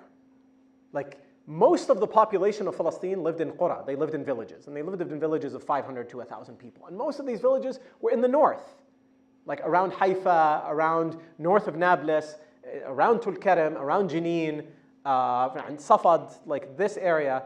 So Gaza was this huge population center, but it was far from all of these things. It was really like, after Gaza, you're going into the Naqab, you're going into the desert. So, did that kind of answer your question? Yeah. So, final question. Yes. It's clarification on Al-Qaf. So, question about Al-Qaf. Were there experts in the Ottoman court of the Sultan that regulated the public good? Or did private donors or institutions manage building roads, hospitals, etc. on their own? No, okay, so the answer to yes and no. Yes, there definitely were Ottoman judges. There was a Shaykh al-Islam that, Menha, is that you? Wow, I haven't seen you. I taught her in grade 7. She never visited me once. Okay, so the Ottoman Empire had a Shaykh al-Islam. They had a chief judge, and they had chief judges who ruled on major issues. So certainly they had central authorities who ruled on the public good, but in terms of building and delivering services, they would have been more often than not delivered. They would have either been delivered by private individuals, or they would have been the money would have been raised by private individuals. Modern urban planning as we know it, 19th century onward, for sure. And then in the 1820s, 30s, and definitely as you get into the mid to late 19th century, they're starting to build Palestinian cities on the design of Istanbul. Yeah.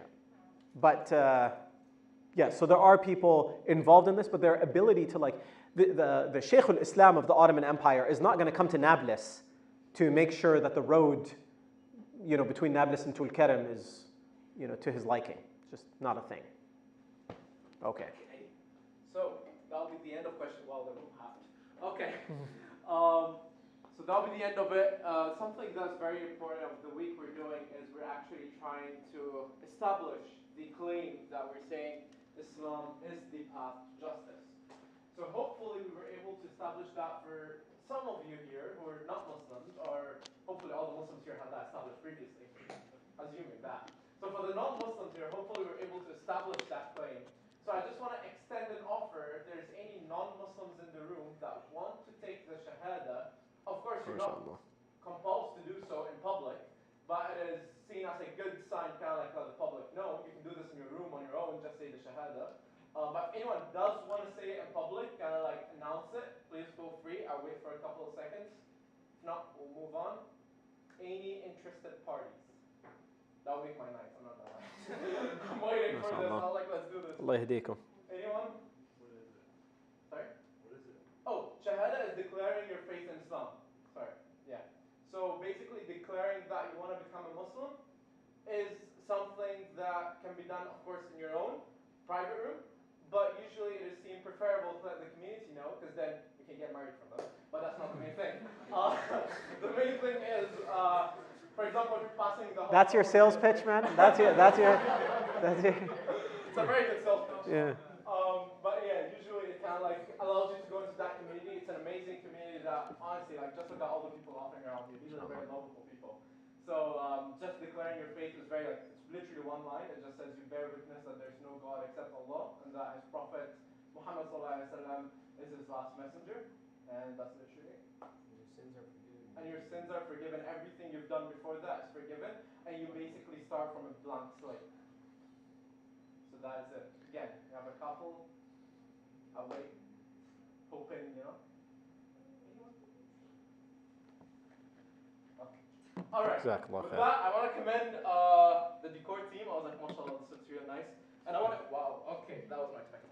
I want to give this very humble gift to Brother Bassam by Column Artistry, who's videoing at the back. This gift, and it says, it's a calligraphic piece that says, to Allah belongs the East and the West. So wherever you turn, you're facing towards, in brackets, Allah, which is Quran, Surah number 2, verse 115. So humbly, I want to offer you this gift for coming up here and giving us this very informative session. And I just want to announce we also, alhamdulillah, got 2 shahadas during this week, which is honestly MashaAllah, Allahu Akbar. Allahu Akbar. Takbir. Allahu Akbar. Takbir. Allahu Akbar. So alhamdulillah, we're able to get 2 shahadas. This was something that was, say the least emotional, something that alhamdulillah we're blessed with. And yeah, that alhamdulillah concludes our week. This is not the end of SFU MSA. I expect to see all of you at our future events. This is not where we end. So inshallah, we have more things coming up. Again, we have a very, very amazing announcements coming on Monday, I believe. But in the next week, it's gonna be we're hosting an event from April 26th to May 2nd, which is something you would all love to be there, I'm telling you now. So keep an eye out on social medias. A couple more very quick announcements is Ramadan is coming up. We're gonna have iftars inshallah every Friday. Taraweeh is gonna be every day. Please fill out the forms for iftars just so we can get a number. We'd love to feed all of you. And honestly, alhamdulillah, MSA is doing well, but if you want to sponsor us, that would be great. but we'd love to feed all of you, so just fill it out. It doesn't mean that we're going to block you off. We just want to get enough packages for all of you to be there so you can all enjoy your time. And another thing, final thing is, yes, we're starting community partnerships. So our first partnerships with House of Chicken. So any SFU member, you go House of Chicken, you get 15% off, just so SFU ID, and it's not limited to your family as well. So if you go with your family, show them your ID, you're all good to go. Jazakumullah khair. I really appreciate everyone coming out. I know you've been sitting in lectures since morning, you just went through another one. Really appreciate all of this. Jazakumullah khair. Assalamu alaikum wa rahmatullahi wa barakatuh. Before you leave, I just have one request, please. And Ramadan is right around the corner, and it almost goes without saying. Do not forget the people of Gaza in your dua. That's it. Barakallahu feekum wa sallallahu ala Sayyidina Muhammad wa ala alihi wa sahbihi wa sallam. Shout out to Asad Ilyas Media.